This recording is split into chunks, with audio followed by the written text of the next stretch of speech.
Oh, come on. Hi, and welcome to the Music Scene. I'm your host, Stephanie DeGraw, and I'm in LA with singer-songwriter Aimee Allen. Hey, thanks for being on the show today. Yes, thank you for having me. Thank you. And you've been songwriting for quite a while, I guess. You've done this from an early age, and tell us kind of how you got started. Well, I started before I could actually write on a pen or, using a pen on a piece of paper. I was about, 6 or 7 or 8 years old. And I really, wanted to learn how to read and write so that I could write songs. And I've been, having my brother and sisters, play, air guitar and pound on things and clap and sing melodies that I'd come up with. And I just remember crying one day to my mom, just being like, why can't I read and write yet? I just have to write songs. So that was my whole ambition in life as a kid. And once I learned how to read and write, all I wanted to do was write songs. So I've been writing songs since as long as pretty much I can remember. I recorded a demo when I was in the 8th grade and had a band in high school. And then from there, I moved to Los Angeles and got a band and got discovered by Randy Jackson. That was one of the first shows that I did.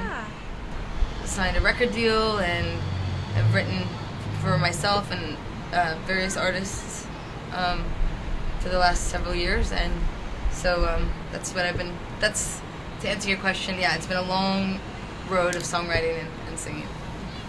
It's almost like breathing to you, actually, because you just started so young. It's something you've always loved to do. You said you came out to Hollywood, and I think a lot of people that are musicians don't realize sometimes you have to go where the entertainment industry is. Would you say that's good advice if someone's really serious about their career? Times are different now. Yeah. You know what I mean? Because with the internet, with the technology has sort of shifted the concept that you have to be in New York or LA for music. I mean, you could be in Michigan and record. If you could just grasp your own community and get a following within your community, you can branch out from there. So it used to be, I think, you had to be in Austin, Seattle, New York, LA. But I feel like now, with technology, you can really reach a big audience. Some of your songwriting has actually led you to some collaborations with some major movies like Hairspray. Mark Shaman allowed me the opportunity to sing one of the songs that he wrote, so that wasn't a collaboration. That was him writing and me just being able to perform. He wanted you to perform his... Right. To be part of Hairspray was definitely an honor. Yes. What are some of your latest projects that you're working on? I know you've got a new DVD music video that I've seen, and it's exciting. We're going to be showing her music video at the end of the show, so you want to stick around for that. But tell me a little bit about actually making the DVD. The part where the people are inside the refrigerator, I love that. That's so creative. Oh, the little crab man.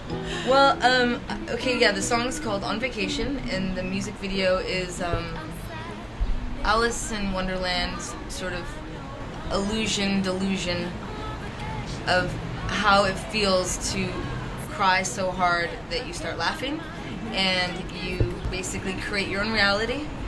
The walls of the house that are falling apart and very broken down, dire circumstances. Because of that, I find the beauty in it. So in the video, the walls come down and they become like the beach.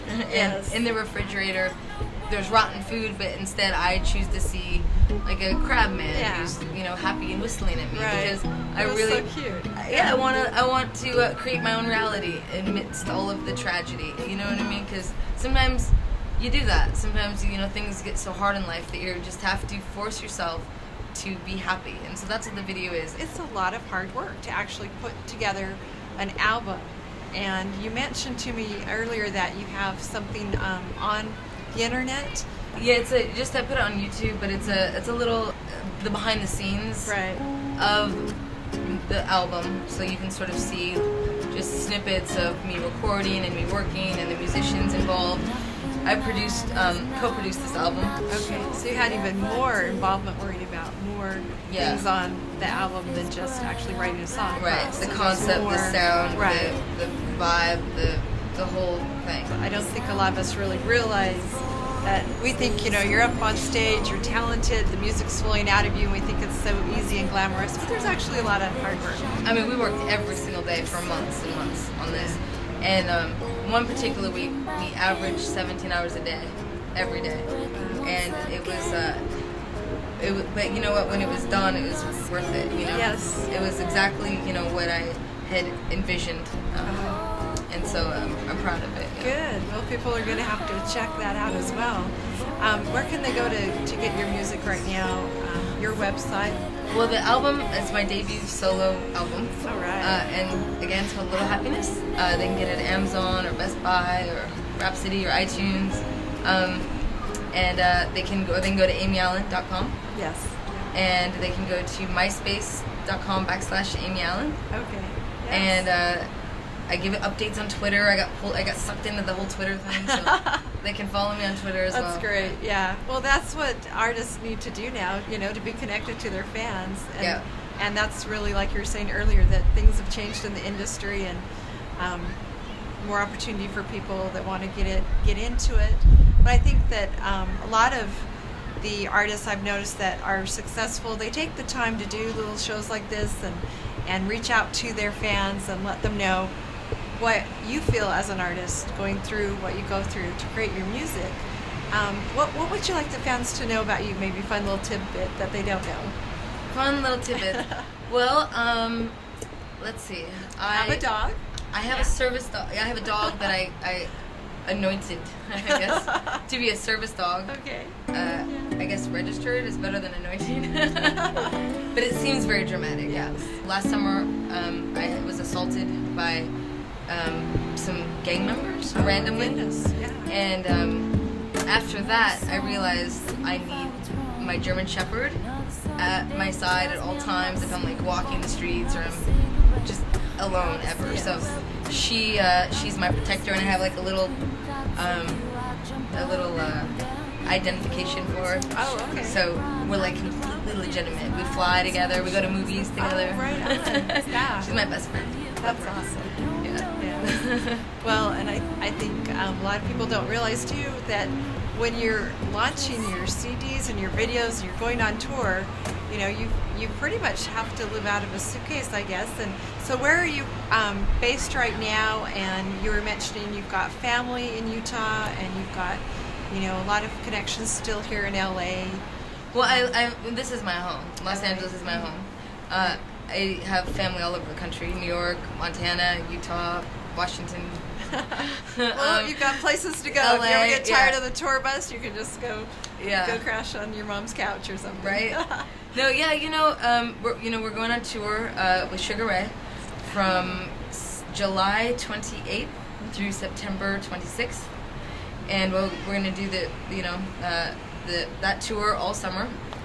And it'll be nice, fun, vacation-y, summery celebration of life. Yes. And we're gonna get an RV and pimp it out, have Wi-Fi and satellite connections. All the modern conveniences. Yeah, all the modern home, conveniences except for after the show we're gonna hook up to like campsites and like cook out and barbecue, and I'll have my dog. I'm bringing my dog on tour. There you go.